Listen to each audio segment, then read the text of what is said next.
Good morning, Patty. Good morning, how are you? Good, how are you? Good, Thank good. you so much for taking the time to meet with me this morning. And it's nice to, I don't know if we've officially met, so it's nice to finally meet you. Nice to meet you too. So I'm really interested to take this time to get to know more about you and how you got to the position that you're in today. So you're currently superintendent of Mashpee Public Schools. You know, growing up, did you ever imagine that you would become a superintendent, or can you tell me a bit about your career pathway and how you got to where you are?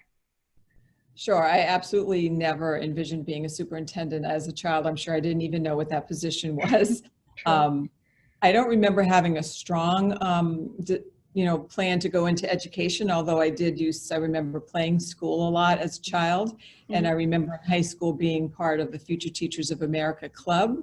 But then when I went on to college, I ended up getting an accounting degree. Okay. And I spent quite a few years sort of in the business field. It wasn't until my middle 30s that I went back to school for another master's degree in education, was fortunate enough to end up in a teaching role. Okay. And so that's how it sort of evolved. Oh, nice. And did you grow up on Cape Cod as well? I did. My father was in the military. He ended up getting stationed at what is now Joint Base Cape Cod. So Okay. from third grade on, yes, Okay. And you've been here ever since. So, ever since.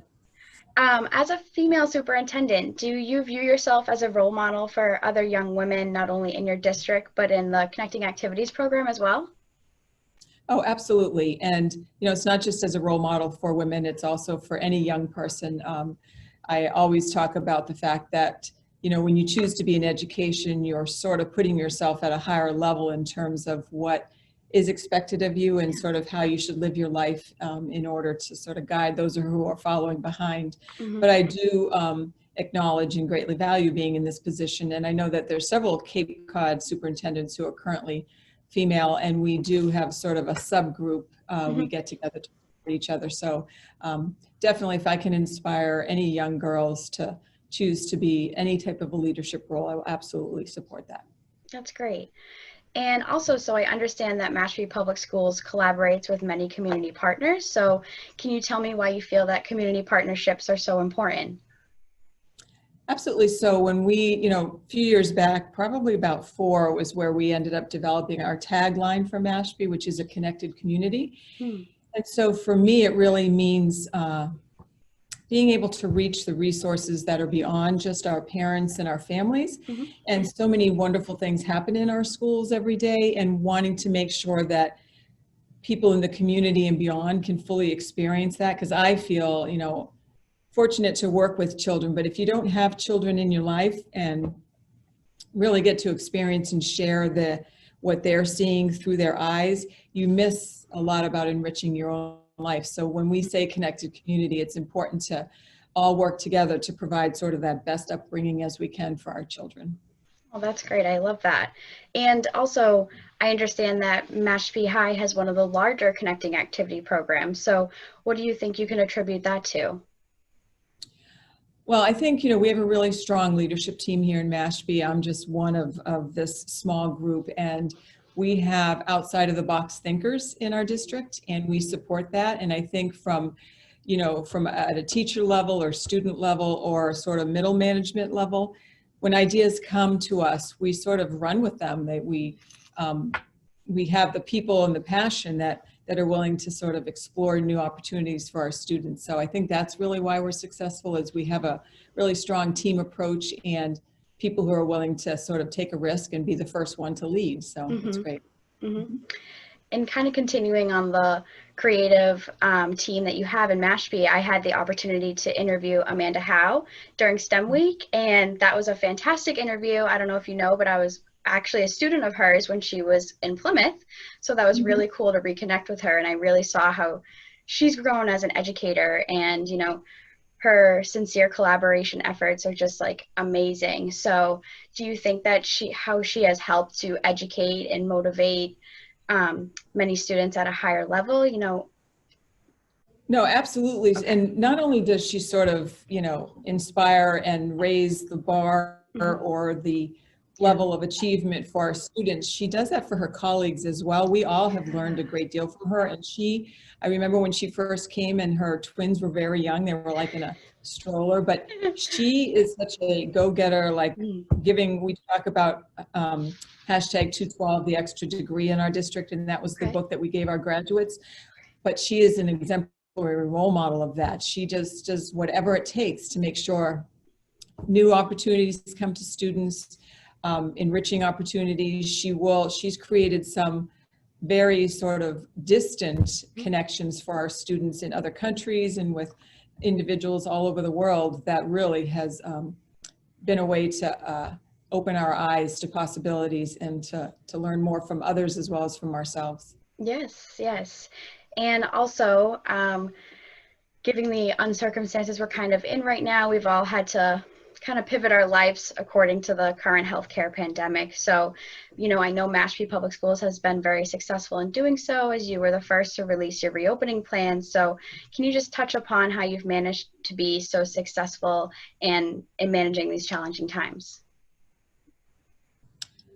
Well, again, it has to come down to the team. And also at this point, I'm going to start with our frontline sort of team as our teachers.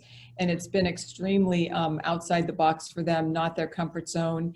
And they really have embraced it. And every day is a challenge. And one teacher said to me, and on every single day, I feel like I'm the best teacher and the worst teacher. They go through this ride throughout the day.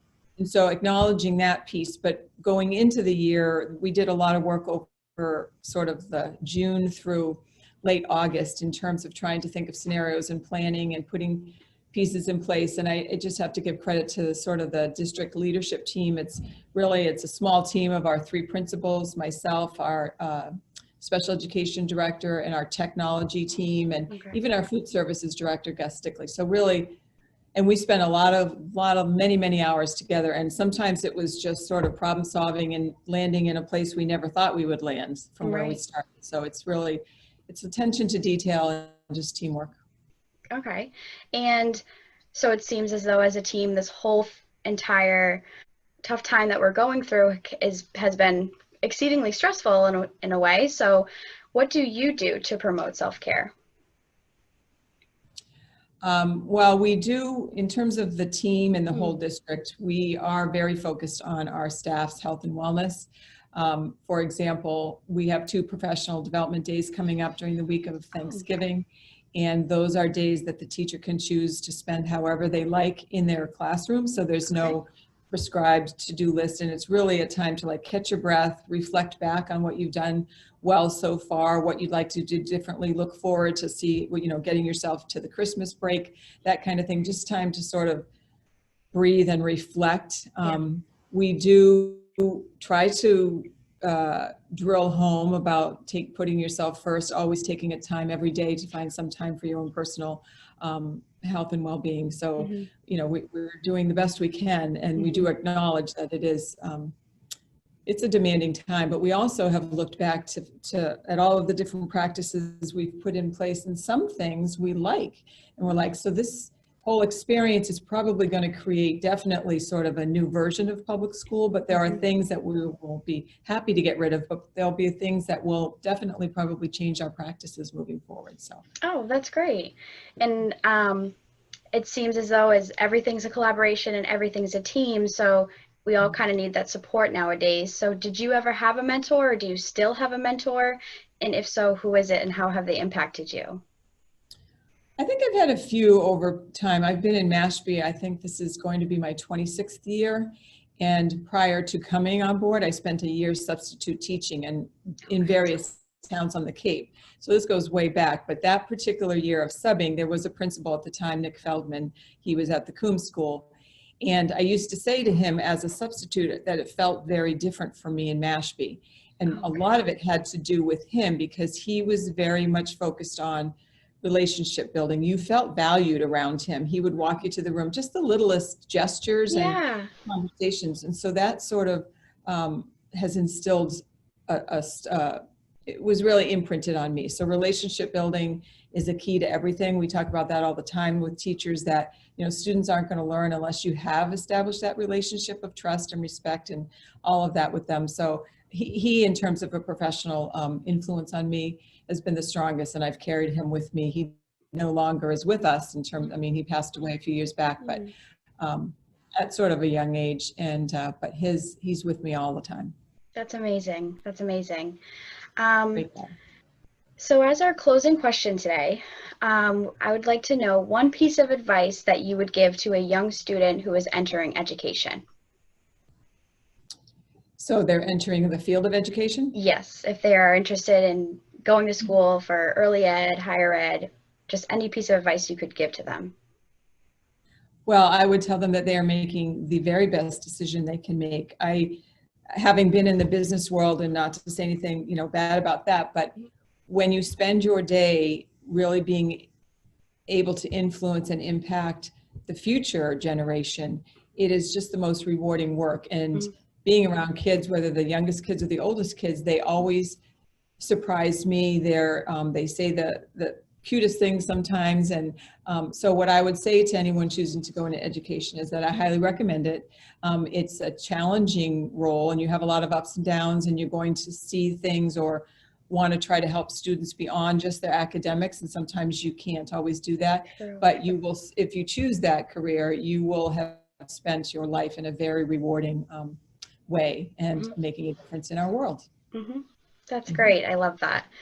Well, thank you so much, Patty. This kind of wraps up our interview. I want to thank you for taking the time to meet with me this morning. I know the guidance and insight you have given will be a great resource for all the students. So thank you so much. It was very nice to talk today, Samantha. You did a great job, and everybody stay well. Yes, take care and enjoy the rest of your day. All right, you too. Thank you. Bye-bye. Bye.